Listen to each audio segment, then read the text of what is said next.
The city of Birmingham hoping to make the East Lake neighborhood safer by closing and barricading several streets. This comes with today's launch of Project Safe Streets. And WVTM 13's Jarvis Robertson is live and local from East Lake tonight. Jarvis, what did neighbors have to say about this?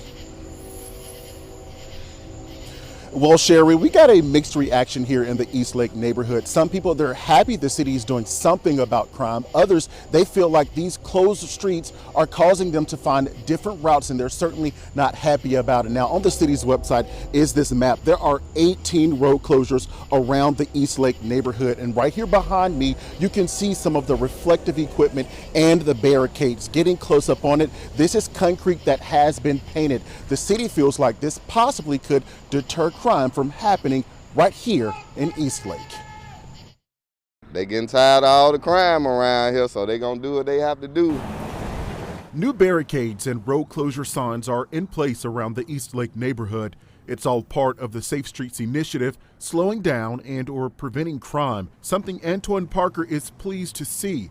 He's lived in East Lake for 27 years. There's a lot of people that come from the outside into East Lake and do a lot of stuff and then leave and go back to wherever they're from. While in the neighborhood Monday afternoon, we saw a few cars having to turn around because of the barricades. Here's a look at the map. The road closures are between the perimeter of Higdon Road, 68th Street, and Oporto Madrid Boulevard. Parker and others would also like to see something done about the abandoned houses. Definitely the abandoned houses. I've been over here for a long time. There's a lot of houses that they need to get rid of around here. Most of the people who live in this area, they know the area. They're going to learn where the barricades are.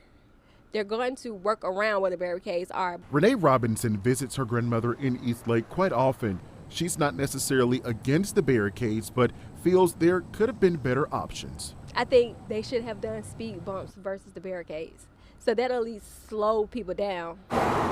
She told me about a recent shooting where two people were driving down the road firing at each other. Over the years of us being here, it's been so much crime. The barricades are temporary at the moment, but Parker hopes a more effective solution will come about that can restore this once thriving neighborhood. I have a lot of little cousins and stuff that's around here. You know, you try to teach them to do the right thing, but you so easily be misled when there's a lot of stuff going on right around the corner for you, 2 houses down.